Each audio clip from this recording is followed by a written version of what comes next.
आज हम बच्चों पढ़ेंगे कि आज का केंद्रीय बजट जो इसको कहते हैं अंतरिम केंद्रीय बजट 2024-2025 की मुख्य विशेषताएं हैं।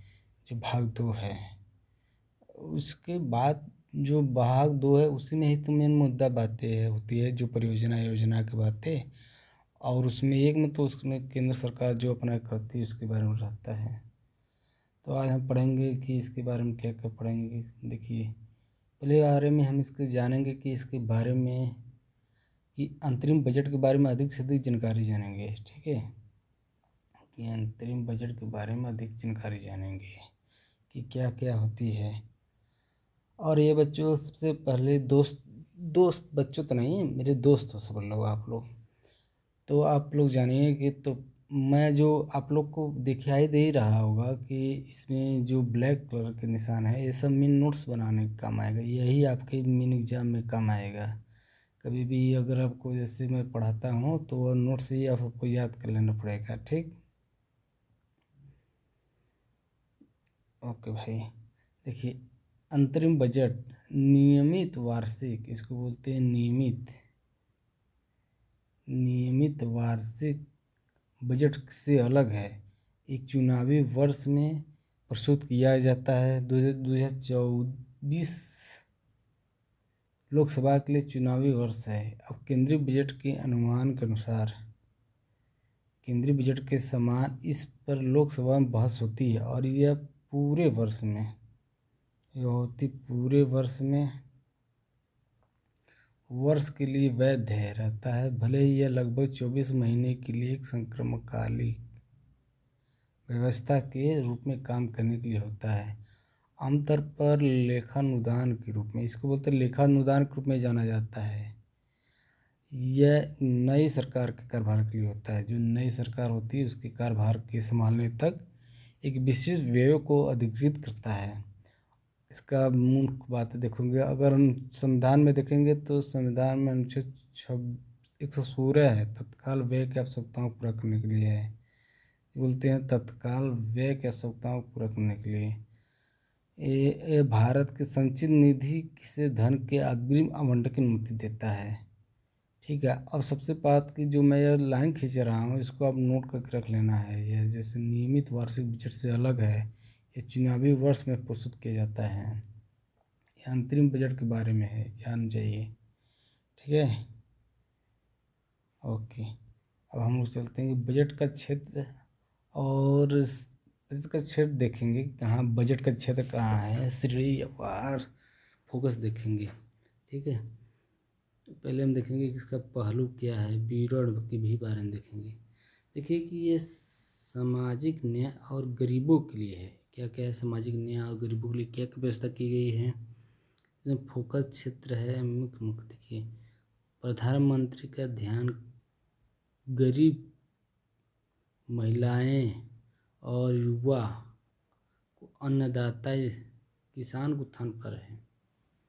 और सरकार ने पिछले 10 वर्षों में 25 करोड़ लोगों को बहुआयामी गरीबी से बाहर निकलने में मदद की है। ये देखिए, 25 करोड़ लोगों को बहुआयामी गरीबी से बाहर निकलने में मदद किया है, और रुपये का प्रत्यक्ष हस्तांतरण भी दिया है, लाभ दिया है, प्रत्यक्ष लाभ हस्तांतरण। पीएम, इसे जान जाइए कि यह मेन मुद्दा है कि पीएम धन जन योजना अगर नाम इसमें दिया है तो क्वेश्चन इसका बनने का आंसर है कि पीएम जन धन योजना क्या है। देखो, खातों का उपयोग करने से 34 लाख करोड़ रुपए की बचत हुई।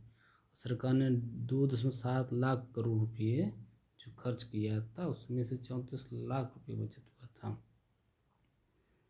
और यह और जानिए कि रेहड़ी पटरी वालों के लिए क्या क्या योजना किया सरकार ने दिया है।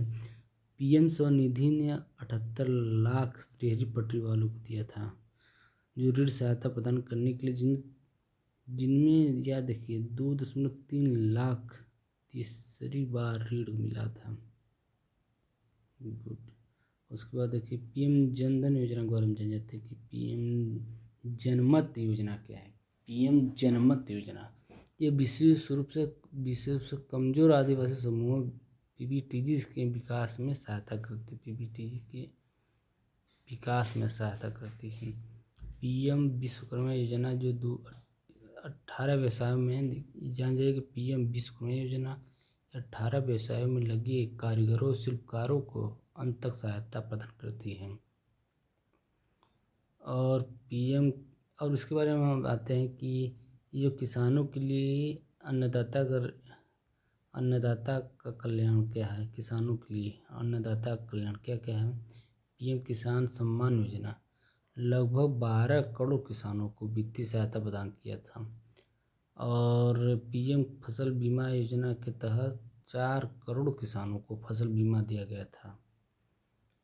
इलेक्ट्रॉनिक नेशनल एग्रीकल्चर मार्केट बोलते हैं ना, ENM इसको बोलते हैं ना, कि ये क्या होती है। डायरेक्ट सरकार मार्केट कराता है ना लोगों को ऑनलाइन, इसीलिए जो किसान कराते हैं। इसमें क्या है कि 1361 मंडियों को एकीकृत किया है, जो लगभग 2 करोड़ किसानों को 3 लाख करोड़ रुपए की व्यापार मात्रा के साथ सेवा प्रदान करता है। अन्य प्रकार के उपाय की जानते हैं कि अन्य उपाय क्या है। सेना में केंद्रीय नीतियां आय समर्थन मूल्य और बीमा समर्थन के माध्यम से जोखिमों का कवरेज स्टार्टअप के माध्यम से प्रौद्योगिकी को नवाचार को बढ़ावा देती है। प्रधानमंत्री किसान संपदा योजना को जानते हैं क्या होती है। प्रधानमंत्री किसान संपदा योजना से 78 लाख किसानों को चाहिए कि 78 लाख किसानों को लाभ हुआ और 10 लाख रोजगार भी प्राप्त हुई। सबसे मुख्य बात है कि प्रधानमंत्री किसान संपदा योजना से 78 लाख किसानों को लाभ हुआ, जिसमें से 10 लाख रोजगार मिला था। अब बोलिए रोजगार बोलते हैं कि लोग नहीं मिलता, लेकिन मिल रहा है। यह प्रत्यक्ष रूप से नहीं, अप्रत्यक्ष रूप से लेकिन रोजगार मिल रहा है ना। ये भी जानते हैं कि ये देखियो कृषि और ये जानिए कृषि एवं खाद्य प्रसंस्करण में जानते हैं क्या है। इसमें क्या क्या है।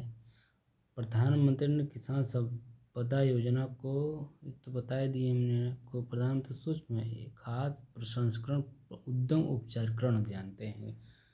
प्रधानमंत्री सूक्ष्म खाद्य प्रसंस्करण उद्यम औपचारिकरण, इसमें 2.4 लाख SHG सेल्फ ग्रुप और 60,000 व्यक्तियों को क्रेडिट लिंकेज प्राप्त किया गया।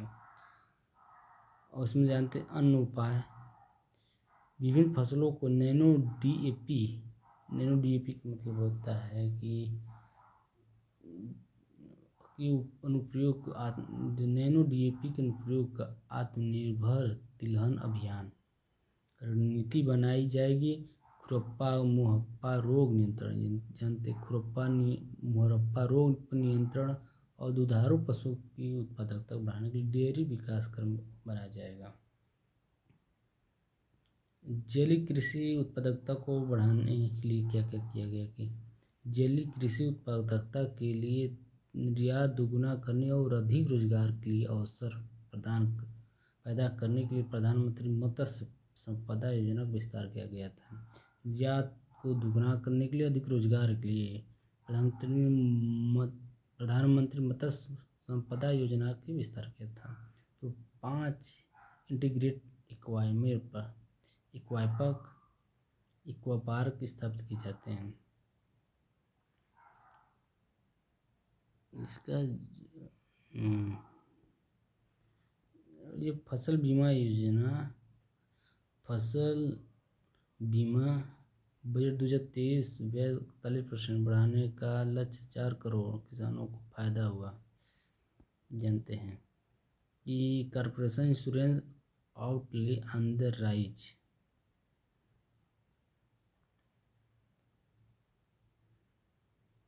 महिलाओं के लिए नारी शक्ति के लिए गति। महिला उद्यमी को 30 करोड़ मुद्रा योजना का ऋण दिया गया। उच्च शिक्षा में महिला नामांकन के लिए 28% वृद्धि। उच्च शिक्षा में महिलाओं के लिए 28% वृद्धि। STM पाठ्यक्रम में 43% नामांकन लड़कियों महिलाओं का, जो दुनिया में सबसे अधिक। अब PM आवास योजना के तहत ग्रामीण के तहत 70% अधिक घर दिया गया। ग्रामीण क्षेत्रों को महिलाओं को दिया गया। अनुपात जैसे 3 तलाक अवैध बनाम लोकसभा राज्यसभा में दिया गया, जैसे 3 तलाक और अवैध बनाम लोकसभा और राज्यसभा। महिलाओं इस सेल्फ हेल्प ग्रुप के लिए क्या क्या किया? महिला self help group, self health group, self help group, ठीक है। ये लखपति दीदी, ये क्वेश्चन मोदी जी बोल रहे थे ना, लखपति दीदी बनने के लिए लक्ष्य जो है जो 2 करोड़ से बढ़ाकर 3 करोड़ करना था। लखपति दीदी स्वयं सहायता समूह के लिए सेल्फ हेल्प ग्रुप की महिला सदस्यों को संदर्भित करती है और जो प्रति परिवार प्रति वर्ष कम से कम 1 लाख रुपए की स्थायी आय अर्जित कर रही है। महिला श्रम बल भागीदारी दर में वृद्धि हुआ है। कैसे? ये देख लीजिए, जो 2017-18 में था 23.3%, वही हम आते हैं देखते हैं कितना हुआ 2022-23 में 37%। महिलाओं बहुत ज़्यादा, महिलाओं को बल भागीदारी में, महिला श्रम बल भागीदारी में वृद्धि बहुत ज़्यादा हुआ है, सीधा 10%, 10 का 14%। PM school for rising India, जानते PMSHR, गुणवत्तापूर्ण शिक्षण और समाज विकसित सुनिश्चित करना है। और कौशल विकास भारत मिशन जो 1.4 करोड़ युवाओं को प्रशिक्षित किया गया है, जो 54 लाख युवाओं को उन्नत और कौशल भारत मिशन के तहत 1.4 करोड़ युवाओं को प्रशिक्षित किया गया और 54 लाख युवाओं को उन्नत और पूर्ण कौशल बनाया गया और 3000 नए ITI स्थापित किया गया। सबसे बड़ी बात कि ITI नया बनाया गया, ये युवाओं के लिए है। सब नए संस्थान बनाए गए, 7 ITI बना, 16 IIT बना, IIIT बना, 7 IIM बना, 15 AIMS बना, 390 विश्वविद्यालय स्थापित हुआ है। 10 साल की रिपोर्ट का है। स्टार्टअप के लिए देखते हैं, स्टार्टअप फॉर के लिए युवाओं को रोजगार का समर्थन करने के लिए फंड्स, स्टार्टअप इंडिया, ये युवाओं को रोजगार समर्थन के लिए funds, startup India, startup credit guarantee योजना की गई।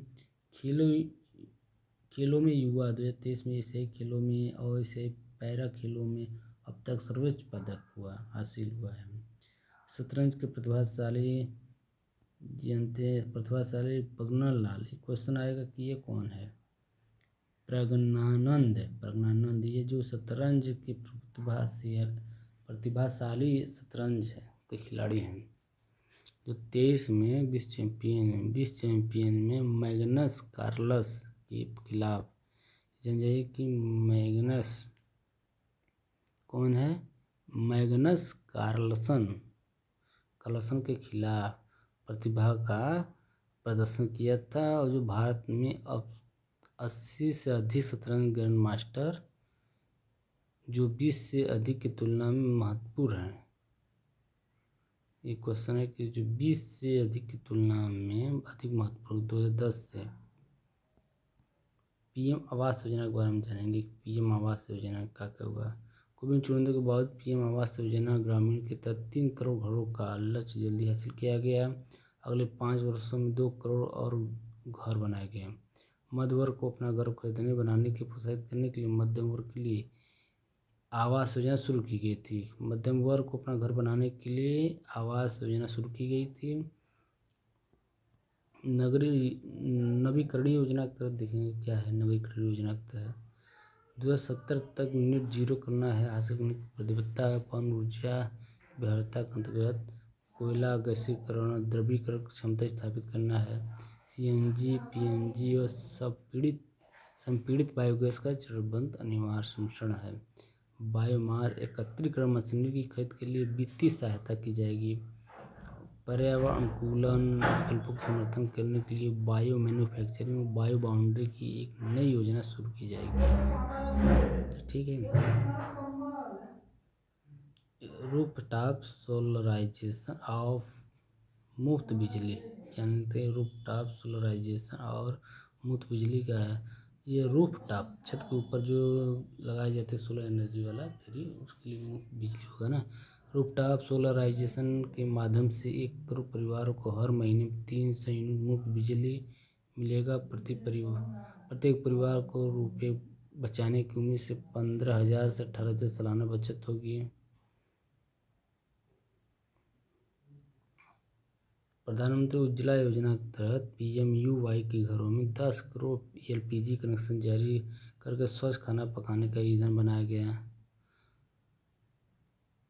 और स्वच्छ खाना पकाने के ईंधन के लिए 10,000 करोड़ LPG जारी किया गया तक पहुँच प्रदान करने में महत्वपूर्ण भूमिका निभाई। Unnat Jyoti by affordable LED for all Ujala कार्यक्रम में 72 करोड़ LED ट्यूबलाइट 23 लाख ऊर्जा कुशल बल्ब प्रदान करने के साथ साथ 37 करोड़ से LED बल्ब वितरित करके ऊर्जा दक्षता में योगदान दिया। Street lighting national programme LP ने 1.3 करोड़ से अधिक LED स्ट्रीट लाइट की स्थापना के साथ सार्वजनिक स्थलों को रोशन किया और गैर जीवाश्म ईंधन ऊर्जा स्थापित करके 2004 में लगभग 30% से बढ़कर 2023 में लगभग 44% हो गई है। नवीकरणीय क्षेत्र में उपलब्धि।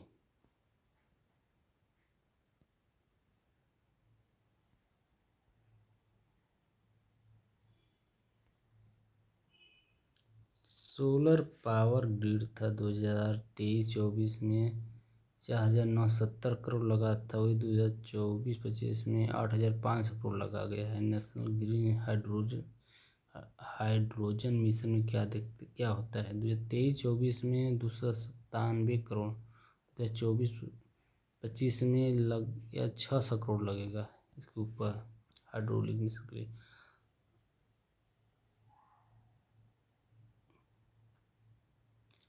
स्वास्थ्य आयुष्मान भारत मिशन बारे में जानते हैं कि स्वास्थ्य आयुष्मान भारत के बारे में जानते हैं कि आयुष्मान भारत योजना के तहत हेल्थ केयर कवर को सभी कार्यकर्ताओं, आंगनबाड़ी कार्यकर्ताओं, सहायिकाओं को बढ़ाया जाना है। बेहतर पोषण वितरण, प्रारंभिक बचपन देखभाल और विकास के लिए सक्षम आंगनबाड़ी और पोषण 2.0 के तहत आंगनबाड़ी केंद्रों की उन्नयन में तेजी लाई जाएगी और मौजूदा अस्पताल के बुनियादी ढांचे का उपयोग करके अधिक मेडिकल कॉलेज स्थापित किए जाएंगे। 9 से 14 वर्ष की आयु वर्ग की लड़कियों के लिए सर्वाइकल कैंसर का टीकाकरण भी दिया जाएगा। ये जान जाइएगा कि लड़कियों के लिए सर्वाइकल कैंसर का टीकाकरण चालू है 9 से 14 वर्ष की आयु के लिए, देख लीजिएगा।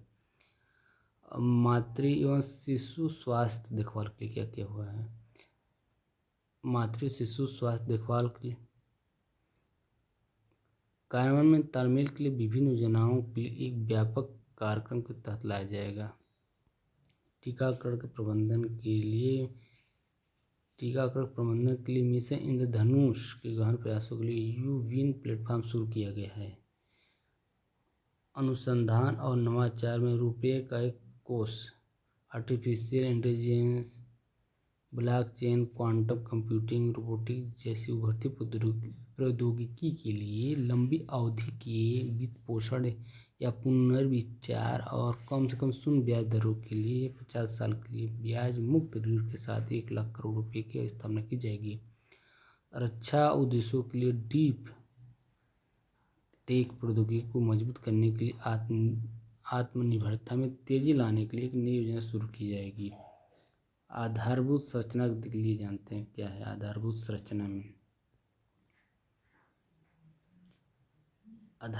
संरचना में देखेंगे बुनियादी ढांचे के विकास और रोजगार सृजन के लिए पूंजीगत व्यय और परिव्यय को लगभग 11% बढ़ाकर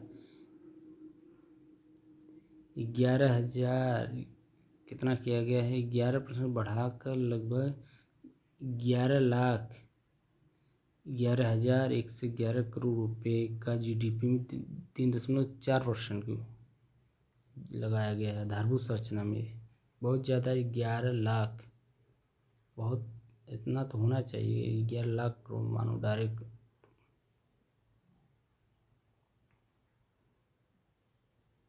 रेलवे में क्या क्या सरकार ने किया है? PM गति शक्ति के तहत पहुँचाने के लगभग 3 प्रमुख आर्थिक रेलवे कॉरिडोर कार्यक्रमों को लागू किया गया है।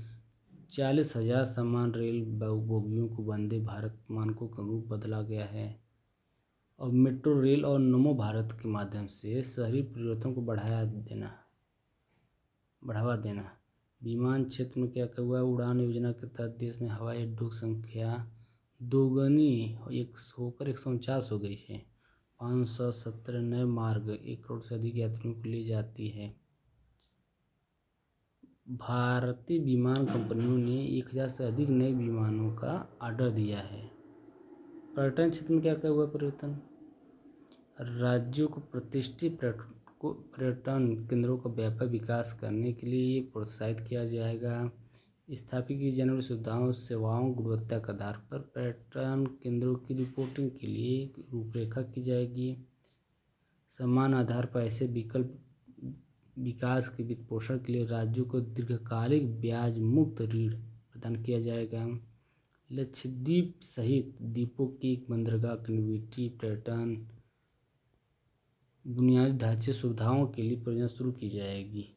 2014 से 2023 के दौरान 596 बिलियन अमेरिकी डॉलर का एक FDI प्रवाह 2014 से 2005 से 2014 के दौरान प्रवाह से दुगना करना था। निवेश में देखते हैं क्या क्या हुआ है। Highest FDI inflow in past 5 year. सबसे ज़्यादा देखते हैं किसमें हुआ है। एक क्वेश्चन आ सकता है कि कभी ऐसा पूछता है कि आखिरी 10 साल में इतना विकास हुआ, आखिरी 5 साल में कम हुआ, 10 साल हुआ कि FDI का बाहरी विदेश जो निवेश करते हैं विदेशी उनका बारे में बताएगा। सबसे ज़्यादा हुआ, आप देख लीजिए कि 2020 में हुआ था। इसके बाद 20, 21, 22 में लगातार एक तरह से बढ़ते ही क्रम में गया है। बीच में घटा है। ये क्वेश्चन जान जाइए कि वह बढ़ा है, फिर यहाँ घटा है, फिर यहाँ बढ़ा।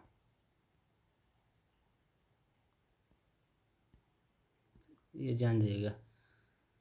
अब विकसित भारत के लिए सुधार क्या क्या हुआ देखते हैं। रुपये का प्रावधान राज्य सरकार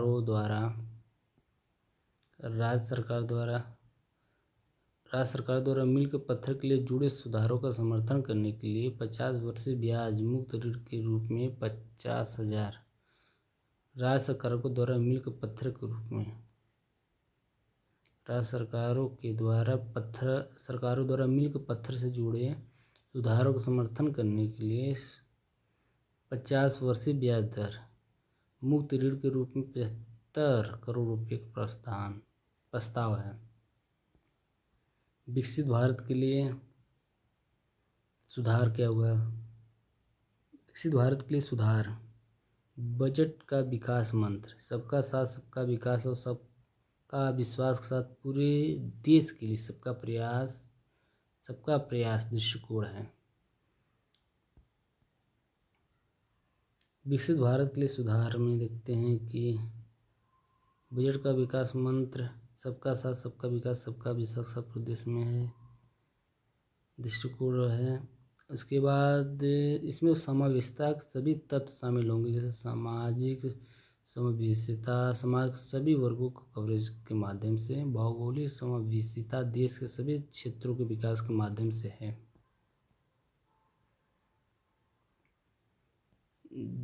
डेवलपमेंट मंत्र है कि सबका साथ सबका विकास।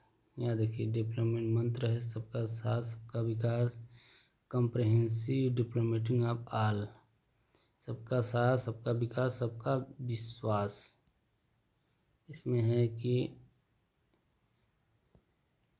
Trinity of demography, democracy and the diversity, backed by सबका प्रयास। या चलिए डिप्लोमेट ऑफ इंडिया। अब देखते हैं क्या क्या है। भारतीय अर्थव्यवस्था में विभिन्न रुझान ग्राफ के माध्यम से विभिन्न मंत्रालयों से को आवंटन।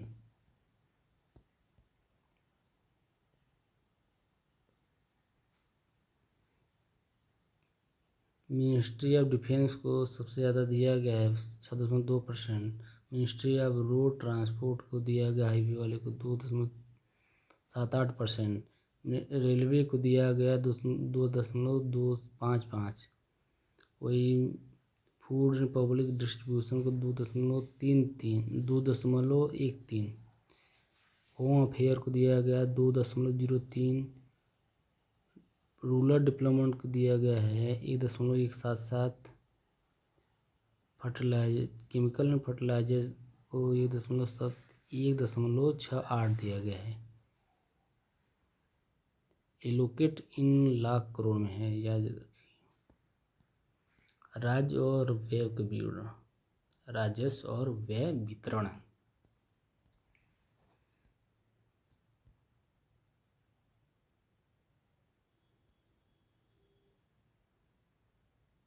रूपी कम्स फ्रॉम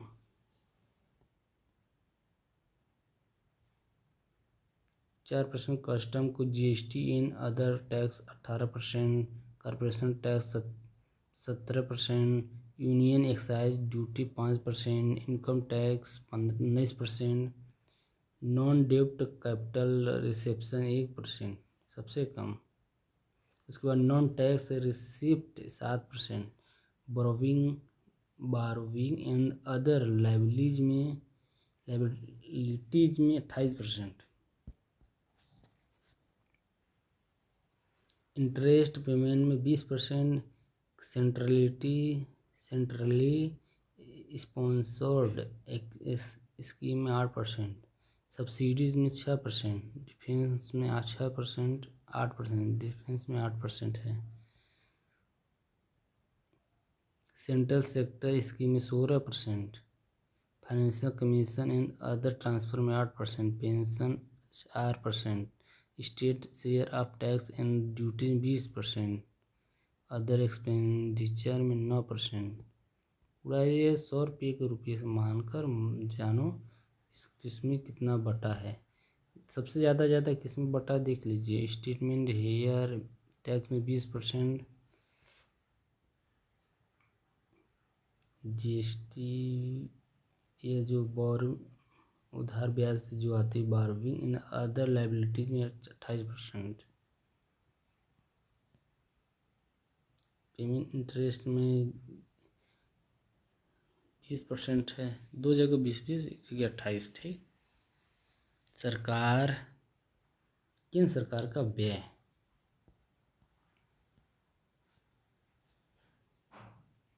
इसको आप जान जाइएगा। कर प्राप्ति पर बीती, यह जानना जरूरी है। ग्रास टैक्स रिसिप्ट में कितना 11.7%। और डायरेक्ट टैक्स में 6.7%। इनडायरेक्ट टैक्स में 4.9%। सबसे ज़्यादा ग्रास टैक्स में आया था ना, ग्रास टैक्स रिसिप्ट में। राजकोषीय घाटे के रुझान,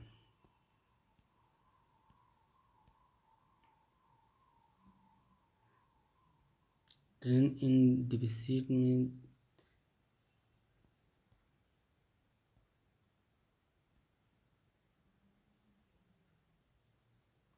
2022-23 में देखते हैं कि 3.9% था।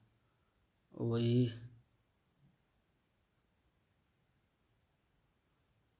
2023-24 में 2.9% हुआ है, सीधा 1 माइनस हो गया।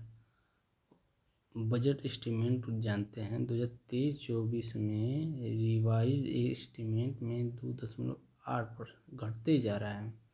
2024 में बजट एस्टीमेट में 2.% आ गया।